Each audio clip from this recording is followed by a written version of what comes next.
Welcome to this week's Rogers McHugh YouTube video. In this week's episode, we're going to discuss whether KPIs are really worth it and whether they can actually motivate the staff to perform. What do you think? Let's go!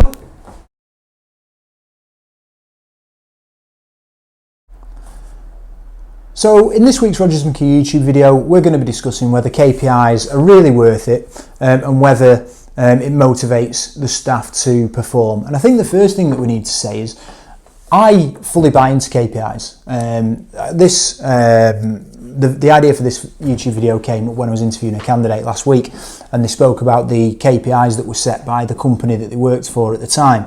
And obviously for confidentiality reasons, I won't go into names and details and companies, but I was keen to explore this because as a business we do very much buy into KPIs, but I think they need to be the right KPIs. So I'll give you a little bit of an example. The candidate that I was speaking to, or that I was interviewing for a potential opportunity with ourselves, was talking about they've got to make so many sales calls in a day, they've got to make so many outbound calls, they've got to be on the phone for a certain length of time each day. And it got me thinking, is that really the best way of monitoring performance? If I was being targeted on a certain amount of time on the phone, then I'd just ring people that I knew would talk and would give me that time on the phone and would enable me to hit that target. But that's not necessarily the people that you want to be speaking to. I've worked in recruitment now for longer than I would care to admit, 13 years, and over that time things have changed somewhat. I mean, we've done placements with clients and it's all been done on WhatsApp. Now that's probably not the ideal scenario, and you want to build relationships, and that person we have been out to see as well. But business owners are busy, they're not sat at the desk 24/7. They've got so many plates that they're spinning. In a lot of cases they can't spend time on the phone to you 24/7. What they do, do you want to interview the candidate, yes or no? And it may well be that they respond with a yes. Some people want email correspondence because that's their preferred method of contact. Some people are happy with a text or a WhatsApp, and some people do want that contact on the phone. But to just blanket target people on that, I think is wrong. So if I disagree with those KPIs, but I do believe in KPIs, I think the key question that you're all probably asking is, what KPIs do we monitor and what are we looking for?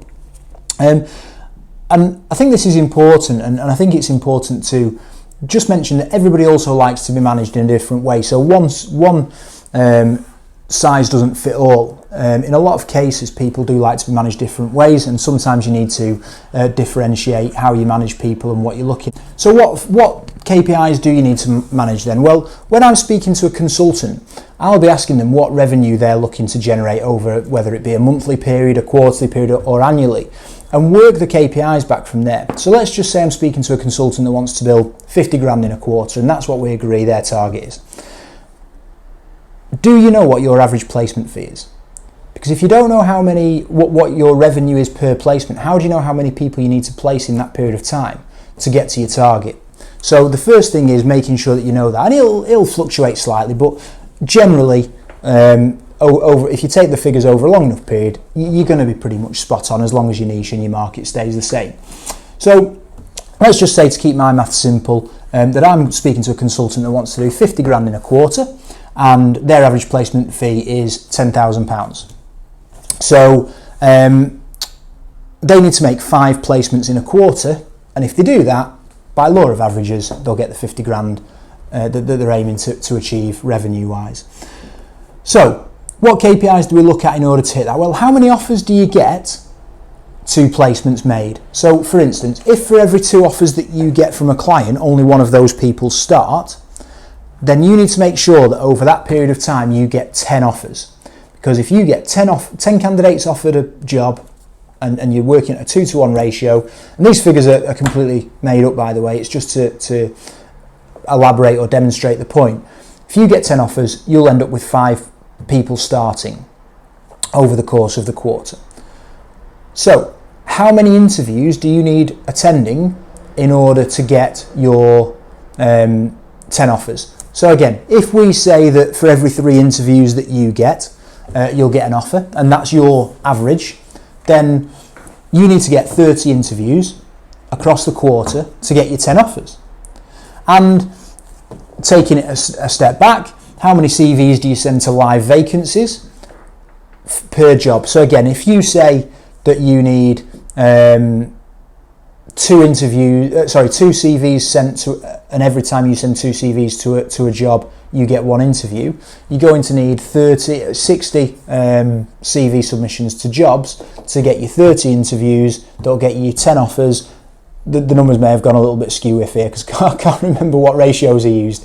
But 16 CVs gets you your 30 interviews, gets you your 10 offers, which would get you 5 placements. They're the KPIs that you need to be monitoring. And if your organisation that you work for isn't monitoring those, go somewhere else where they are going to monitor the right things, or educate the people that you're working with and ask them to be monitoring the things that are going to put money in the bank for you, for your employer, rather than archaic KPIs that in all reality don't mean anything.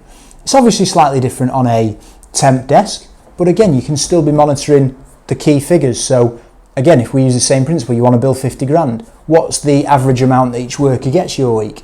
And if you're working that back, how many temps do you need out each week in order to hit that?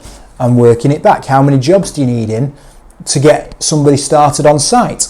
And that's how many jobs you need. And do you know how many BD calls it takes or sales calls to get that job in? So you always need to just work it back from that end goal. What is the end goal and what ratios feed into that? That's all you need to worry about.